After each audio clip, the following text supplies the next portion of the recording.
Good evening. And it works again for the second time. Welcome. It is the 1st of March, another Tuesday night in the off-season. As you'll notice, it is a bi-weekly event. Harrison, the usual host, how are you this evening? Yeah, I'm all right, mate. Weather was a bit nicer today, wasn't it? Well, where I am anyway. It must be the north, the grim north. The grim north was beautiful today. Only light drizzle. No. Yeah, no, I'm good, mate. Like you just noted, it bi-weekly is going to be a thing in the off season, obviously, just because content we'll be talking about the same things and going around in circles. And I think we've got some DMs from guests who want to come on, so we'll get them planned in. And we'll probably think of a few more features, but they will be mainly recorded shows, talking about the end prize of lifting the Lombardi Trophy and talking about lifting silverware.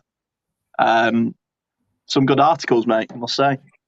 Thank you very much. This is a new project that isn't quite ready to be live yet, but we will reveal all when we're there. Mr. Woods, just fill us in. How is your lovely other half getting on? We're very close to the starting line, shall we say. Yeah, obviously I'm not going to go into too much, but time to start preparing for sleepless nights, I suppose. And that's what I'm doing with this pretty cold. Good man, and we are with you every step of the way. Just to let you know, we have had Tom in already. Ballard has been speaking today at the Combine, which has been very interesting. What we do is, Tom, we've got a few bits to go through, which covers Chris Ballard. We're going to look at the international games, and we're going to look at Mr. Source as well. Harrison, should we start off with the GM chat that literally as we came on, Chris Ballard's been live and quoting Kevin Bowen tweet, Ballard on Carson Wentz, I don't have a direct answer for you. Won't see if he believes in Wentz or not. Available QB pool won't have a major influence on his decision. Now, as you know, I am on a self-imposed embargo talking about the Colts quarterback situation, which lasts for another 31 days. Yeah. What do you think? Sitting on the fence, not kind of... Is it just a case he's playing chess with other GMs, or are you reading much into that? You're not going to come out... The one thing is, you're not going to come out and say, we're getting rid of Carson Wentz, because instantly the price of QB fourfolds. Correct. It annoys me that he won't stick by his guy, but it's not his guy, so I can't be mad at him. It's Frank Reich's guy. But it annoys me more that Frank Reich doesn't stand up for his QB. Yeah. Now that I've had time to reflect on the season, calm down a bit, was Carson Wentz the worst part of this Colts team this season? I don't think so. Are there upgrades out there? Yes, definitely. Are them upgrades viable? Does it make sense to throw 3 or 2 first-round picks on Russell Wilson, who maybe has one more peak year in him? I just don't know. And my last bit on that is, Colts fans have very short memories. I really don't get it. They're offering up Quentin Nelson and a 4th rounder, or whatever the fucking tweet I saw, for, some mid-elite quarterback. Do we remember Ryan Grigson? Or we just forgot about him because it's this Madden era, I like to call it, the EA Madden era, where everyone wants to buy success, and there's no right way to build a team. We've seen it. You see it through all sports, from Leicester in England, or Leicester, as Americans would say, to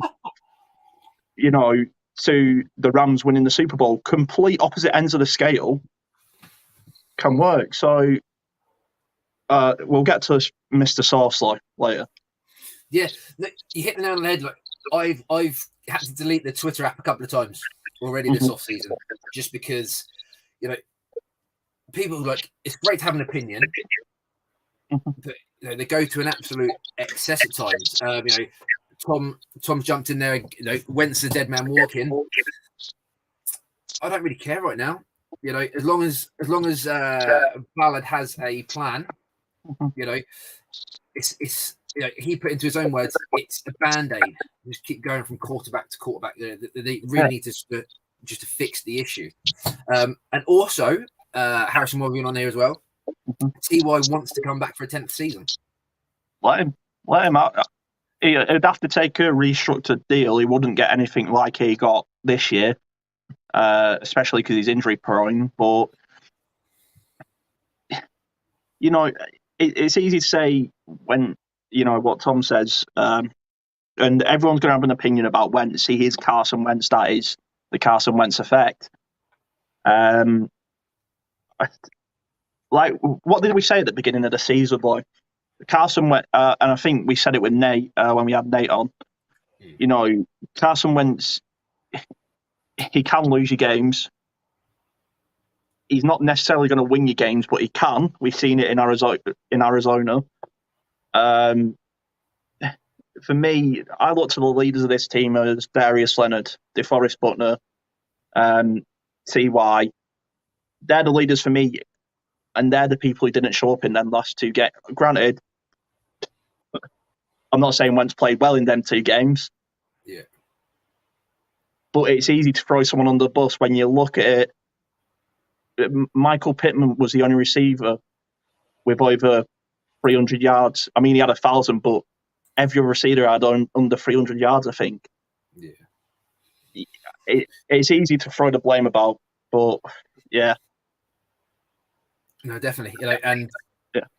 Like, yeah, I was going to ask you about his kind of his structured deal for his contract for this year. You know, for me, you know, it's up to them what they earn, but certainly we'd want to be looking at lowering his cap space just to give us more weapons. Yeah. And Ty, Tom, you're right, mate. Ty has to retire at Colt because, you know, all we get as Colts fans, you know, when we talk about Peyton Manning, everyone's like, well, he's a Bronco, and he's like, fuck off. And it hates me. And as an Arsenal fan, I've been through too many pains with captains leaving, let's say that. And then going winning the league. But it would be a restructured deal. Ty is a very clever man, a very smart man, and so is Chris Ballard. But there are also very team-imposed people. You know, I can't see Chris Ballard trying to shortchange him or being like that, and I can't see Ty. Ty knows. He knows he didn't do good this year. And again, it's not as if Carson Wentz doesn't like to throw it deep. Half the time, that costs us a game. Yeah. You know, it was just, yeah. I don't want to get back into that circle of, is it Carson Wentz? Is it not Carson Wentz? No, cool. Well, let's move on to the rest of his press conference. He mentions on the pass rush, you know, other than quitty pay, you know, he would like everyone else to be a bit more productive. I think that's a bit harsh on Dayoy, because I thought Dayoy in part. I'd go a little bit more and say Quitty needed to be little bit more productive as well. You know, and he's looking to strengthen there. On the tight end position, he says depending on Jack, whether he retires or not, obviously Mo Ali is a free agent, and we'd like Mo back. They've got a young kid, obviously, in Kylan Granson, who obviously showed a lot of growth. He agrees the wide receiver position needs to be upgraded. Left tackle is what it is. They short-term fixed it and they're looking for a long-term solution.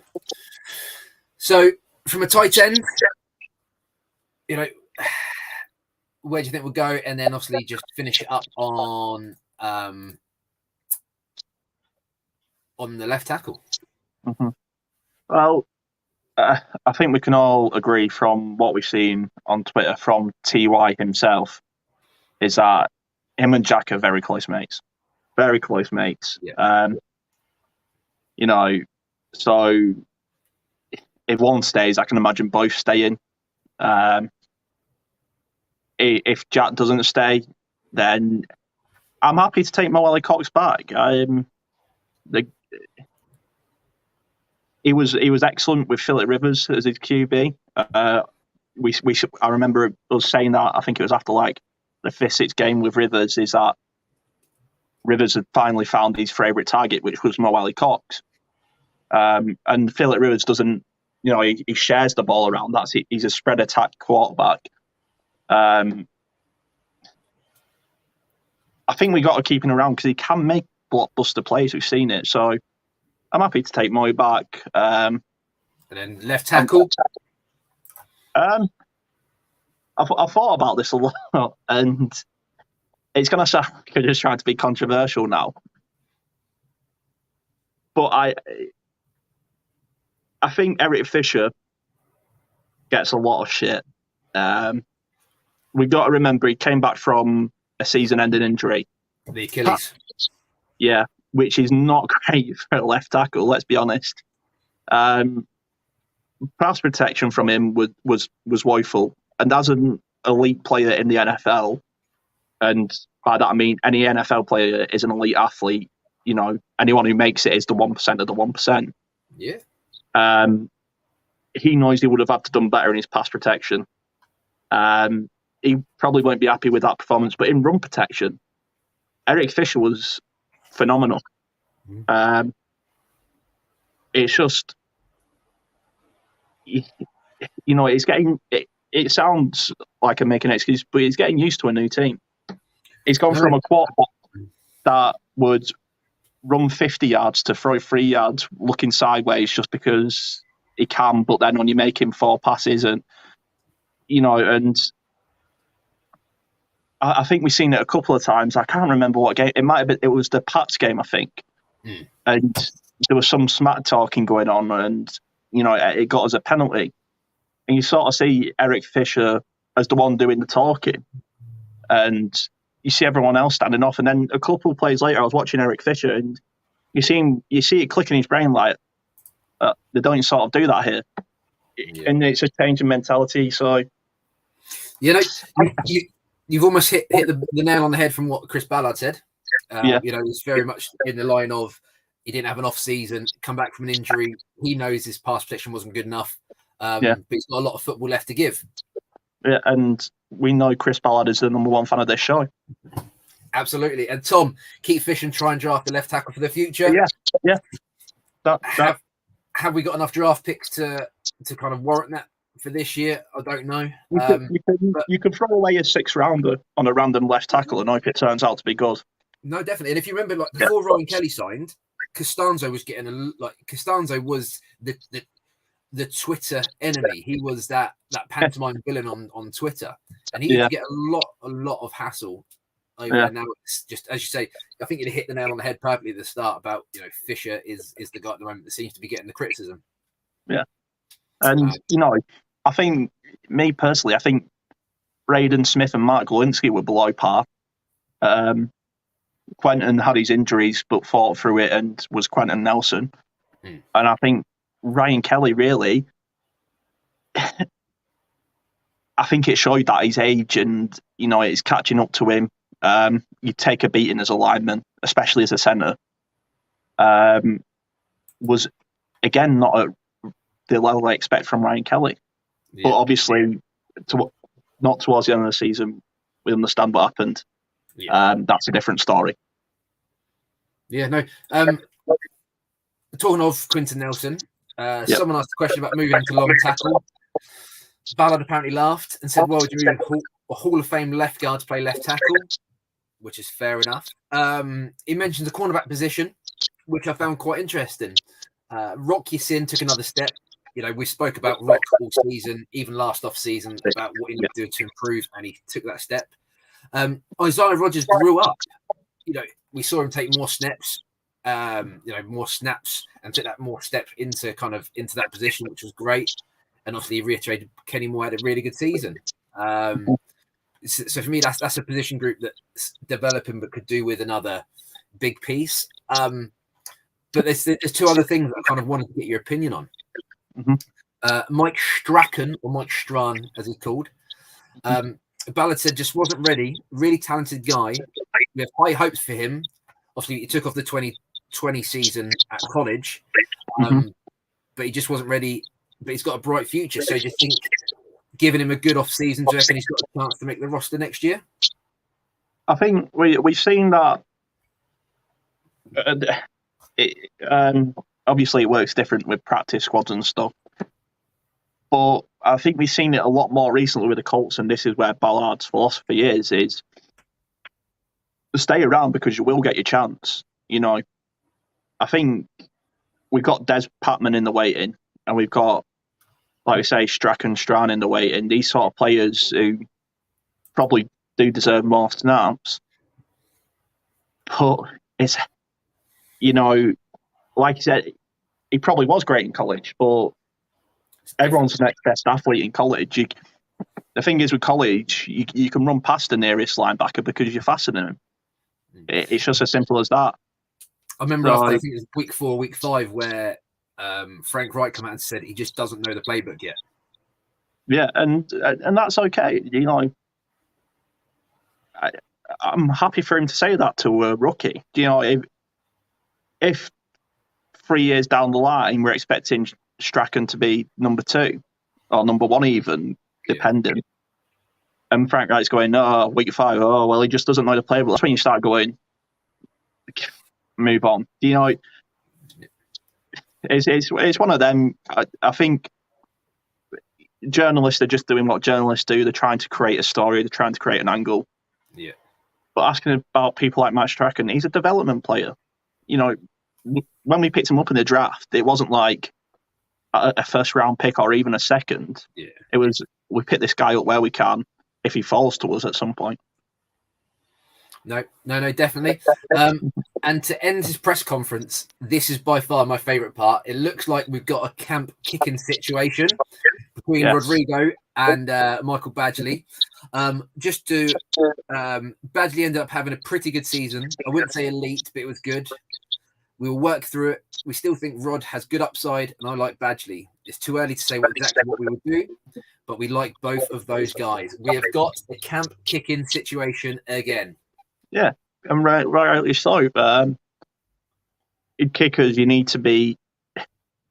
Kicker is the hardest position to become an actual NFL athlete. I think we can all agree that there's 32 kickers, and that's that. And we saw it with the Bengals. Evan McPherson was fantastic. I think, as much as the competition, I think it comes down to one thing. Did Rodrigo Blankenship injure himself by trying to put weight on so he could kick further? Yeah, I think that's what it comes. It was against the Ravens, wasn't it? He injured himself and then he played on that game. Didn't have the best game, but I'm saying it like I could kick a 51-yarder, but that is the minimum really in the NFL. No. Just to circle back, Harrison, we've got a couple of comments on the wide receiver. Yeah. So we've got Tom first. We have some really good wide receivers, as you said. Just back to when we bring a free agent and made a big splash. I would say no. We've done that in the past with Johnson from the Texans. We had the lad from the Chiefs, Ryan something. Yeah. Can't remember off the top of my head. But for me, that would be a big no. How about yourself? Again, it's easy to go out there and get the shiniest toy on the board. I'd love to go and pick up Devontae Adams or something. That real, because I think he's a free agent at the end of this year. I'd love to, but it's not Chris Ballard, guys. If he does it, it'll be more of a shot than if he doesn't. And I think the work we see with going into the off season with Des Patman, Mike Pittman, who are good friends, I think we've got to be locker room first over Lombardi's, and it can be easy enough and cliche to say that in the off season. And at the end of last season, I was calling for everyone's head apart from my own. But yeah. No, that's cool. And Mr. Loyalist, part of an absolutely fantastic team do you bring back Pascal or do you bring in fresh blood? I love Zach Pascal, but I felt he went missing at times last year.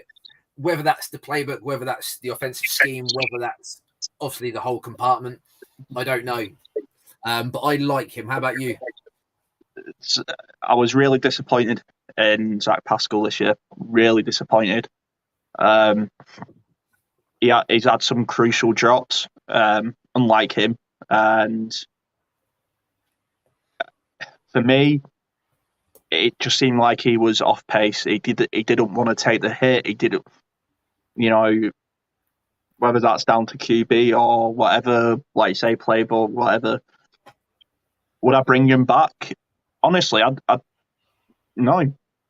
I'd say you've got a wide receiver spot in camp, but you're not on the team by any means. No, if we look at the wide receiver core, obviously we've got T.Y. if he comes back. Michael Pittman Jr. is the is Paris Campbell, who the door's open. If he doesn't play this year, then just let him leave. If Paris Campbell left this year, would I be upset? Definitely not. No. There's definitely room for improvement. Tom's come in there as well. Bring back Pascal if the price is right. Yeah, I guess that's the NFL. The price is right. If he goes, we wouldn't be heartbroken. There's more out there. So that was the Chris Ballard kind of press conference, which was quite nice to kind of hear from him, especially as we go towards the end of this month, when obviously free agent really starts picking up from the 31st of March, I believe, when the first layer of contracts are due. Mm-hmm. Should we touch on the London games? Yeah, we can do. Yeah, it was announced yesterday. UK has 3 games, Mexico have 1, and Germany have got their first. Mm-hmm. For those that don't know, the Buccaneers are going to Munich, playing the Allianz Arena, which is a beautiful stadium. Cardinals are going to Mexico for the Estadio Azteca, which obviously they didn't have a game last year either. And then for us in London, we get the Jaguars at Wembley. Right. Saints going to the Tottenham Hotspur Stadium, as it's now called. And the Packers are coming over for the first time. That can only mean one thing. Aaron's going. Aaron's staying. Ooh. Aaron's staying at Green Bay. They would be banking on selling a lot of tickets off Aaron Rodgers being there. He's the shirt seller in that situation. One thing I've noticed, though, they haven't put him in any of the promotional pictures. Yeah, but it means... Maybe I'm just reading into it. So, obviously, if we look at the Packers, we could be seeing the Packers against the Bears, Lions, Vikings, Cowboys, Giants, Rams, Pats, Jets, and Titans. Mm-hmm. For me, if Aaron Rodgers comes over, I'll be going to watch it just so I can say I've seen him. Yeah. Have you been to the new Shite Hart Lane? No. I rarely go to the capital, bud. Of course, you're 600 miles away. Yeah. I forget because I live so close. I went when the Raiders played in that first game, and it pains me to say it is a truly beautiful stadium. Oh, yeah, it's a beautiful stadium. I can hate everything about it. Absolutely. But I'm not naive enough to say, that blind-hearted enough to say that it's shit or whatever. I don't know. I've sort of still got that soccer mentality that I go and watch my team. I think a lot of Colts fans were banking on the Colts playing in London. It felt like there was a genuine movement towards the Colts playing in London this year. But again, we're not a market team, so why would we? Yeah, if we look, I've seen there's more talk on Twitter and from Ursay kind of giving us a little bit of, we might be going to play internationally, like if you're reading into things. Yeah. But the Jaguars have got obviously the Texans, Titans, but then they've got Broncos, Raiders, Cowboys, Giants, Ravens, Jets, and us. So it's got to be our turn to come over. Yeah, 2016 was the last time when we got beat. it'd be great not to play in Jacksonville again because we never seem to win there. Maybe we're just cursed to lose against Jacksonville. But it's good for the growth of the game. Does it make? Yeah, was my thinking really on it. Yeah, you know, it gets everyone interested in Pat's show.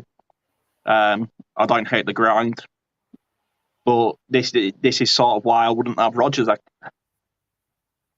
You know, it's very easy to come out and say you're moving on when things don't go your way, or to say you're staying when things are going your way. But he's just sort of leaving everyone in the dark, and it's a personal choice. That's up to him. But if that's my franchise QB,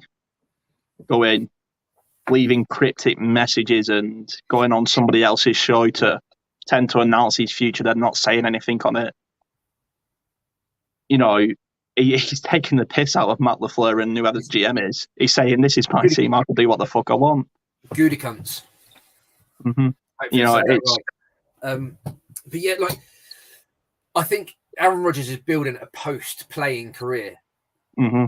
Whereas obviously Pat kind of retired and then kind of built it. Whereas he's obviously doing this during like the end of his career, so he's got a good platform to then do similar to what Pat does, or go into the booth. Because that's, you know, and this if it was a Colts quarterback going out and saying stuff like that, you know, it would be pandemonium. Like, just Wentz doesn't say stuff and he gets crap. Imagine if he actually went in and kind of gave us that crap. But how do you feel about the international series? Like, let me rephrase it. So, if the Premier League started playing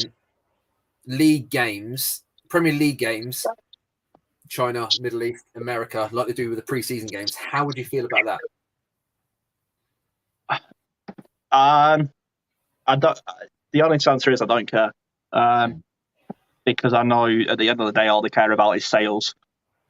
You know, and it's funny because Sky Sports and BT and everyone else made out this year, if you remember a couple of months ago, the European Soccer League to be this horrendous evil that shows the owners are evil and money driven. But that's exactly what Sky Sports and the Premier League is. They don't care about the fucking fans. Exactly. I believe it's a deal where, I hate to say it, but if it becomes more accessible over here, Sky Sports is going to become more expensive. Or they'll charge an extra 20 quid a month for the NFL package. And they just put fans further away from the game. As we've seen, you know, well, as I know, as an Arsenal fan, tickets aren't cheap. They're not going to be cheap in Wembley or White Hart Lane. So, do I hate it? No, because I understand it's business, but it's not for fans. Let's be honest, it's not for fans. It's just who can make the most money. And I think it's come to a point of, you know, the UK used to have 4 games and we sold it out straight away. Yeah. But obviously now they've realised the German market is there to be sponged as well. Yeah. You know, do I think there's going to be a European franchise one day? Yeah. It'll be the Jags. It will be if they can work out the tax implications. Because at the moment, if the teams come and play here, they have to pay the tax, which is at that level is 50% tax. Yeah. So if you've got a home game, say if you play in, say if you're the Dolphins, where you don't pay any income tax, all of a sudden you then have to give half your pay packet away for that week. So there's that kind of tax implication. Tom's come in there. NFL trying to grow the game. Premier League don't necessarily need to. Tom, I disagree with that. I think that's why you get a lot more later kickoffs. Like, take it this week, for example, Liverpool kicking off at 8 o'clock. The other 2 games are 7:15 and 7:30. But Liverpool's the 8 o'clock game, so it's more accessible for the Far East. It's just money in it. You know, I think I think you could make an argument for the German market being bigger than the UK market for NFL. I really do think you can make that argument. Because ever since I've known NFL, I've known it's been big in Germany. Yeah, because of the American air bases. Yeah. So it's a tough one because, like you say, there's so much red tape around that whole thing.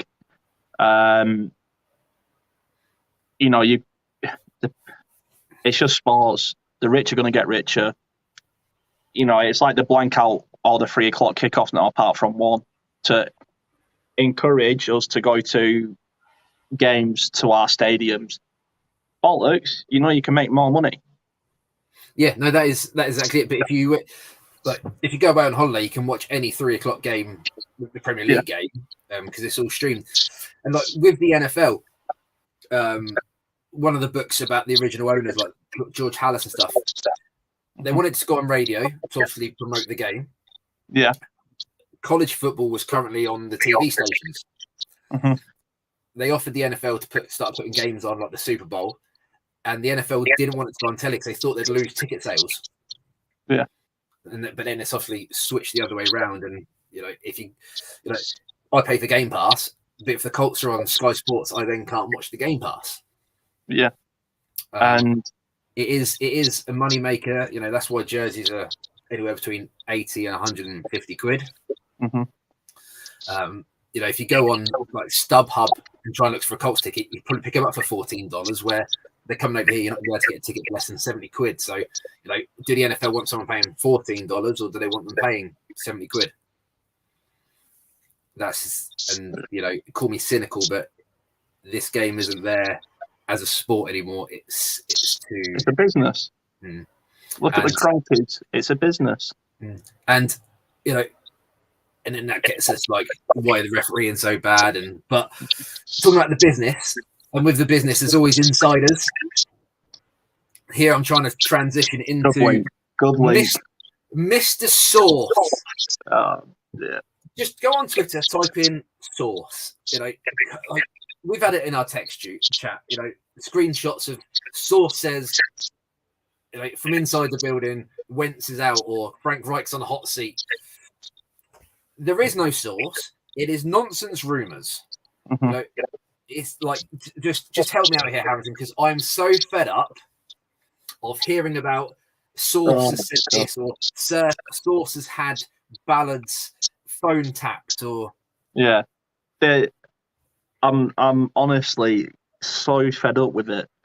There's only one genuine thing that I've seen, and it was Mr. Sauce related, and that was from Rashad McGinnis, King of Colts, and I think it was about Gus Bradley, maybe. I can't remember, but that was the only thing I seen. And what annoys me more, I love the Colts family, but they act like petty on Twitter. People act very petty, and it's like, it gets to the point where it's like, my sauce is bigger than your sauce. And I'm just looking at bottles of ketchup and HP in the fridge going, what? Right. So here is a prime example from Schultz Report, Jordan Schultz. Colts owner Jim Irsay is a huge Russell Wilson fan and would love to trade for him, a league source says. Indy, however, has 0 first-round picks to bargain with, making a potential trade much more difficult. Wilson, as you know, has no trade clause as well.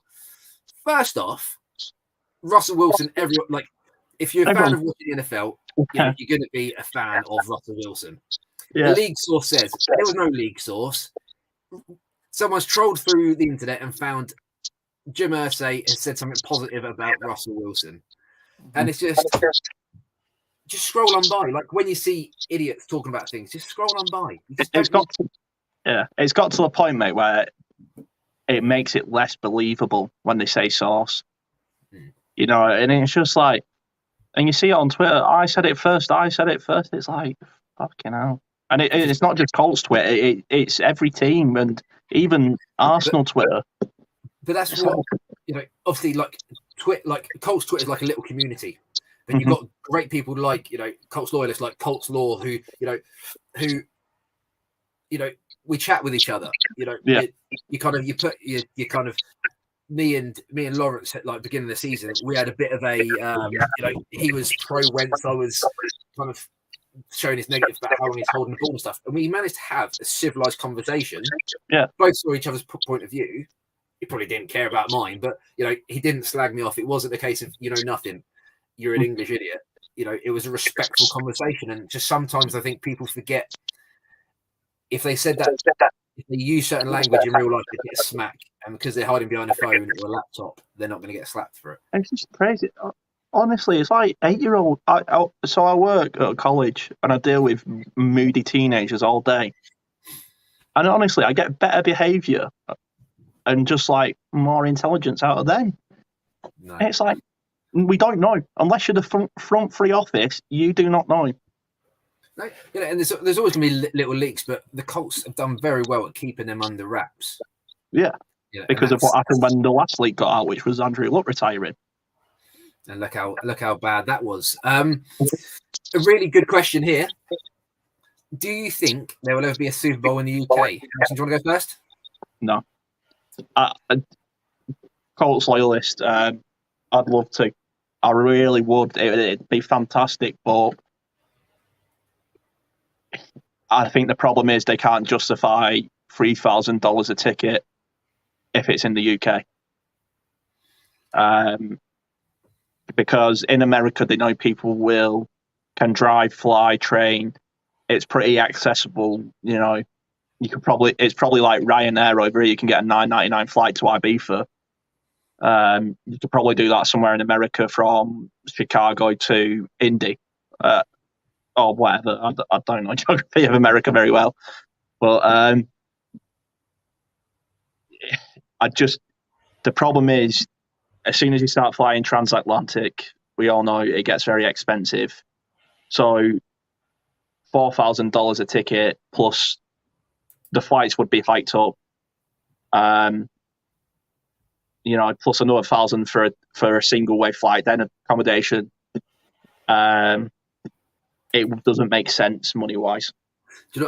I'll just add, obviously Tom there came in, absolutely will never happen. It's an American tradition. But again, I'd go back to just reiterate about the financial point. You have both rosters having to pay UK tax for their income. Then you've got all the sponsors would have to fly people over here. Yeah. The tickets would sell out. But again, it wouldn't be the casual fans, it would be all sponsorship. And you wouldn't have the halftime, it just wouldn't work logistically with finances. It's a big payday for the NFL, the Super Bowl. Look how many press people they have there. I just don't think, I'd love it to happen, but I don't think it would happen. And I think a lot of Americans would love it to happen as well. It's just, I don't think the up tops would ever let it happen unless the Jags got there, maybe. Ain't gonna happen.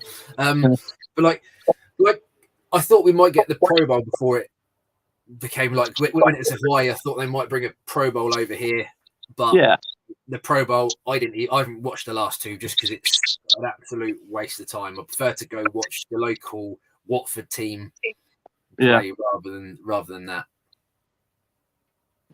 Yeah, but I would love it. Loyalist. Yeah, and he's just. I think he just come on to our last conversation about respectful point of view. You can make your point, you can get it across, but it just comes down to a two-way. You've got to listen to other people's opinions. And I'm looking forward to 31 days when I'm going to have my opinion of the Colts quarterback. Yeah, and there's a lot brewing in there. Yeah, you don't have to. You don't have to win the argument, or you calling someone a knobhead and then not replying is not winning the argument. If it makes you feel better, fine, do it. But or blocking someone because you think your opinion's better. Twitter's gone off about my opinion's better, or my source is better, or my person's better, or my podcast is better. Okay, it doesn't make it. It's not going to make me change my opinion. I think we've said it before. I think it was even a couple of weeks back when we said it, and it was like, the interaction I had with Derek Schultz, I think it was. He just went, "That's not a valid argument," and then didn't reply. And it's like, no, convince me. This is your hill. Stand on your hill. Convince me. I'm not bothered. I'm open to, like, if Loyalist or Lawrence Owen or someone said to me, "I think you're wrong because of this." Even if Derek Schultz said to me, "Well, I think you're wrong because of this," I'm a man of science. I could go, "Okay, there's the equation. Okay, you're right. I was wrong." Or we can respectfully disagree. What happened to respectfully disagreeing, man? Yeah. If everyone's looking for the source, Ian Rappaport will always kind of break it first because that's his job. That's what he gets paid to do. Didn't Tom Brady mug him off? And then, but some of the local indie journeys, like some of them are just, half of them are muted. Yeah. Yeah, and Kevin Bowen's I think the best of I think what happened is people get jealous of these small time YouTubers who have grind hard for this. I remember doing a show with Lawrence Owen way back when he first started, and the man had grinded out some content. It's same with others. Rashad McGuinness, Culture Shock, other guys, even the highly controversial opinion splitting Locked On Colts podcast, and all them guys who I think tweet some controversial stuff, a bit like Eric Bischoff. But it's one of them. Why do you have to be right? Is it really that important that you're right or you're the first one to break it? No, just enjoy football. What happened to enjoying it? Like, we use sport as an escape, because we enjoy it. It gives us that chance to forget. But Harrison, we're going to have a guest, I think, every other week now. I need to get off my backside and start booking these in. I think what we'll have to pre-record it and then cut it into a live broadcast. Yeah. So we'll I'll let you know who, and we'll get some people booked in. Cool. Is that good? I think we're covered for this week, mate. We've done the international games. We've done the GM chat, which worked out well. We've done Mr. Sauce. Anything you want to add before we leave, pal? Yeah, I mean, another thing as well. This is what I wanted to bring up. I remembered it right at the desk. Good. I don't care if you like Carson Wentz or you don't like Carson Wentz, but spitefully starting rumours about trading him and getting rid of him is fucking awful, and you're not an Indy fan. I don't care. You're not an Indianapolis fan. You can fuck off. Go watch Philadelphia. That's your mentality. We've seen the internet can be an awful place with the hate. What's the little kid called who's the big Wentz fan? Gio, yeah. Great little kid. There's 40-year-old blokes having a go at this kid because he likes Carson Wentz. And now there's I didn't think Indy was like that. I really didn't. I thought we was different. It's the human race, buddy. Oh, yeah. And I could go on another hour about, some sort of Sam Harris, Jordan Peterson style conversation about the human race. Yeah. But if that makes the theology pod.